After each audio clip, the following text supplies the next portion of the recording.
శ్రీరస్తు శుభమస్తు అర్ఘ్నమస్తు. ప్రతి నెల కూడా పునమ వెళ్ళిన 4వ రోజు సంకష్టాలతో చతుర్దశి వస్తుంది.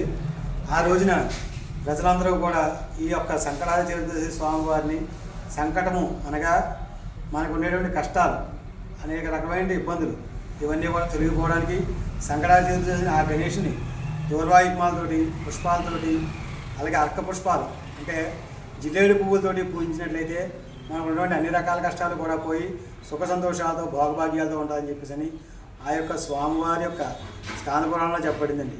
కాబట్టి ఈ ప్రజలందరూ కూడా ఈ యొక్క సంకటాల చతుర్దశిని విరివిగా చేసుకుంటూ అన్ని రకాల కష్టాలు కూడా దూరమై సుఖ సంతోషాలతో భోగభాగ్యాలతో ఉండాలని చెప్పేసి మనసారా కోరుకుంటున్నాం. అలాగే ఈ యొక్క ప్రసాద్ నగర్ కాలనీలో వెలిసి నుండి ఈ కోదండరామస్వామి వారి ఆలయంలో ఈ యొక్క సంకటాల చతుర్దశిని ప్రతి నెల కూడా నిర్వహించడం జరుగుతుంది.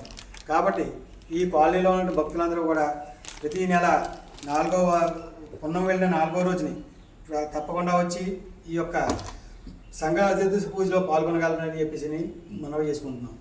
జై శ్రీరామ్. జై శ్రీరామ్. జై గణేష.